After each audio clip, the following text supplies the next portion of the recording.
Toda vez que eu tiro alguma conclusão nova sobre inteligência artificial, eu falo aqui nesse canal. E eu, como profissional de comunicação, eu tenho o dever de comunicar minha opinião para algumas coisas. A questão é que cada semana que vai passando, a minha opinião dá uma mudada. Então sim, esse vídeo vai servir como uma cápsula do tempo. Me cobrem daqui a alguns anos se a minha opinião continua a mesma. Spoiler, acho que não. Eu vou começar falando sobre o antes e depois. Como eu usava a inteligência artificial e como eu uso hoje. Usava no passado para basicamente tudo. E esse era um problema. Tinha uma aba sempre aberta no meu computador, um atalho no meu telefone para pesquisar muito rápido ali, e eu simplesmente usava a qualquer momento do dia. Eu usava para fazer conta, tirar dúvidas ou para qualquer outra coisa que fosse facilitar a minha vida. Ou seja, apenas perguntando pelo nome de uma música, um trecho de uma música e o ChatGPT inventando uma música que nunca existiu. Só para falar que fez. Parece eu fazendo meus trabalhos de escola. Teve um dia que eu não lembrava o trecho de uma música do Chorão e queria colocar num texto que eu tava fazendo. Fui no ChatGPT procurar. Fala assim, olha, tem uma música do Chorão que fala isso, isso, isso. Ele me deu uma música que não existia, basicamente. E tá aí pra mim o primeiro problema. Eu comecei a desconfiar da veracidade das informações da inteligência artificial. E algumas vezes eu fazia de propósito pra testar. Por exemplo, um dia eu perguntei pra ele qual estado brasileiro não tinha letra A. E ele me respondeu, Pernambuco.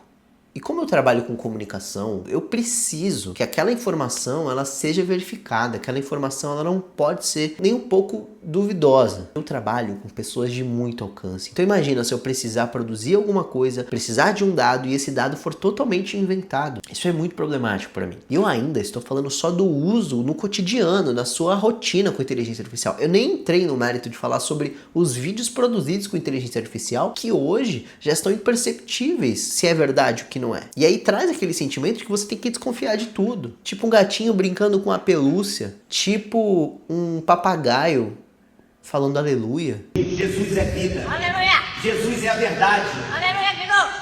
Eu juro que eu caí nesse. Eu juro. Mas eu tô mais esperto agora. E eu já falei sobre esses vídeos, então tá em algum lugar falando sobre o problema disso nas eleições, o problema disso no futuro. O vídeo tá aqui, você pode assistir também. Isso sim, a minha opinião, continua. É muito problemático, só avançou muito de um tempo pra cá. Outro ponto importante, e nada do que eu tô falando que eu tô cagando regra, é minha experiência. Eu me senti um pouco menos inteligente depois que eu inseri na minha rotina a inteligência artificial. O meu tempo de correlação das coisas era muito mais baixo. Eu simplesmente não forçava mais o meu cérebro a pensar em nada. Quando vinha a dúvida, eu já estava pesquisando no ChatGPT e recebendo uma em segundos. E é claro que isso viciou meu cérebro a procurar respostas hiper rápidas. Não só rápidas, mas hiper rápidas. Ah, mas isso não é bom? É bom em termos de tecnologia, mas em termos de comportamento, talvez não seja. Porque isso começou a afetar coisas simples do cotidiano, como, por exemplo, escrever uma mensagem íntima para um amigo de aniversário. Ou perguntas bobas como, onde comprar tal coisa. Até o dia que eu estava no avião, precisei escrever um texto e me dei conta que eu não conseguia mais escrever textos longos sem usar a inteligência artificial, sem recorrer a uma coisa fácil, rápida. Porque começou o hábito na mensagem de aniversário do amigo íntimo. Escreva uma mensagem íntima para o meu amigo de aniversário, meu amigo de 10 anos de amizade. Aí ele escreveu um texto lá, copiou e colou, postou no Instagram. Ótimo, 3 segundos você escreveu. Você não sentou, você não prestou atenção na amizade que você teve, aquele, sabe? E começou com isso e passou para eu não conseguir escrever coisas simplesmente sem inteligência artificial. Bizarro. Mas isso é a minha experiência. Não tô dizendo que você vai passar por isso. Ou talvez você seja pior que eu. Ah, mas o ChatGPT tá aí para potencializar, não para substituir. Você acha realmente que a OpenAI não quer que o produto deles esteja no cotidiano das pessoas? Não é uma caridade que a OpenAI faz de ajudar o nosso cotidiano a fazer receitas de bolo. Ele quer que você dependa dessa ferramenta para que ele, no futuro, cobre o que ele quiser de você. E aí, meu filho, ó, cuidado, o tubarão vai te pegar. E falando em produto, vemos aí mais uma parte do meu relatório. Ele também tem um valor, né? E eu não considero um valor super barato. Eu pagava aproximadamente ali R$100 por mês e tinha planos também que eram mais caros, que aí ele vai limitando. Aquilo que eu falei, você vai dependendo mais, ele vai te dando mais recursos, mas vai cobrando mais caro. E como todo brasileiro tem a síndrome do rodízio, que é, eu tô indo no rodízio, eu tô pagando, eu vou comer até o fazer bico. Eu tinha esse mesmo pensamento com o ChatGPT. Eu tô pagando, eu vou usar até estourar. Pra fazer valer a pena, pra fazer o garçom chorar. Então eu usava, senhoras e senhores, pra tudo.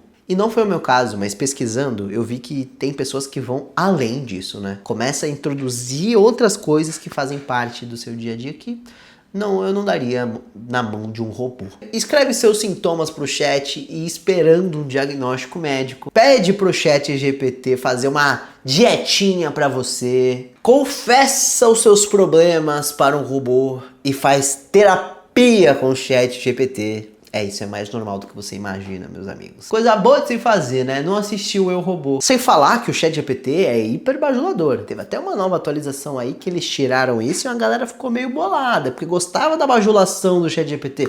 Mas isso dá muito pano pra manga. Lembro de uma menina aí que ela entrou num curto psicótico, falando que ela era uma rainha, princesa do universo tal. O ChatGPT confirmou, aplaudiu, falou, você é. E a menina entrou numa pira, cara, que assim, várias pessoas que teorizam, que fazem teorias da conspiração, e o ChatGPT, ó, aplaude esses caras. Dá palco, faz assim, ó, você tá certo. Me incomoda um pouco saber que esse avanço tecnológico é hiper necessário, mas ele pode tomar vários caminhos, vários outros eixos. Tem uma pesquisa que comprova que o caminho neural de uma pessoa, falei bonito, ao executar uma tarefa básica com a IA é infinitamente menor do que alguém que teve um problema, pensou na solução e executou. Ou simplesmente teve uma tarefa e executou sem esse recurso. E isso atrofia completamente a sua capacidade de resolver problemas. E adivinha o nome do que chamamos a capacidade de resolver problemas? Bota bem grande na tela aqui, ó.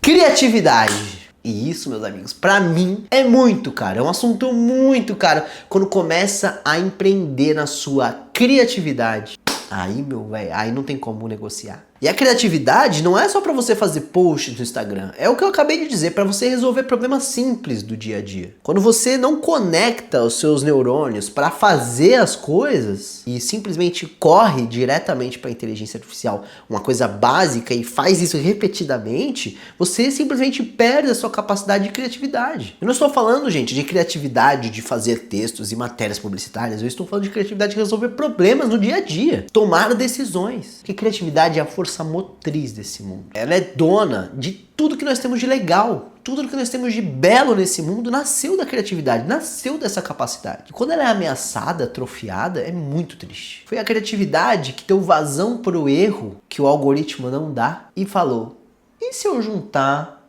feijão com arroz? Foi o acaso da criatividade que criou isso. E isso é algo que não podemos perder, como seres humanos, como criativos, como, enfim. Por isso que esse assunto é muito caro pra mim, por isso que eu tô falando dele aqui. Eu não tô sendo negacionista. Com o meu trabalho de criação de conteúdo, edição de vídeo, eu uso inteligência artificial. Mas eu continuo usando pra gerar uma imagem, pra mudar uma música, pra executar uma piada numa edição que eu não sei se vai dar certo e eu não posso perder esse tempo. Eu uso pra zoar um amigo, fazer um meme dele. Eu uso pra pegar todo o áudio de uma reunião, transcrever ele inteiro e falar, me fala quando falou tal coisa e tal coisa. Isso é muito útil. Coisas que eu demoraria, assim, 10 horas para assistir uma reunião inteira, isso sim potencializou o meu trabalho. Mas entenda que a ideia veio antes da ferramenta e não o contrário, para aperfeiçoar uma criação que já é minha, uma ideia que nasceu em mim e não na ferramenta. O roteiro desse vídeo, por exemplo, eu demorei 28 minutos para escrever. Mas no final desses 28 minutos, eu correlacionei fiz todas as sinapses possíveis para escrever esse texto. E misturei sentimento com opinião e vivência, que é uma coisa que o ChatGPT não tem, vivência. Vivência não se compra, meu amigo. E os mentores de alta performance reclamam, você vai perder 28 minutos para escrever um roteiro que o ChatGPT faz em 3 segundos. Mas esse é um investimento para minha própria capacidade de criar, porque isso a inteligência artificial não substitui. Porque se o caminho do comportamento do ser humano com a IA for colocar a ferramenta ditando o que, como e por que criamos, como resolvemos os nossos problemas, como escrevemos músicas e como fazemos receitas de bolo, que aí teremos um mundo muito binário, muito algoritmo, muito certinho, pacato, muito robótico pela frente. Onde além de muita desconfiança com a verdade, teremos um mundo repleto de coisas ocas e com significados vazios, mas feitas em segundos. Muito mais produtivo. E aí, você tá convencido dessa troca?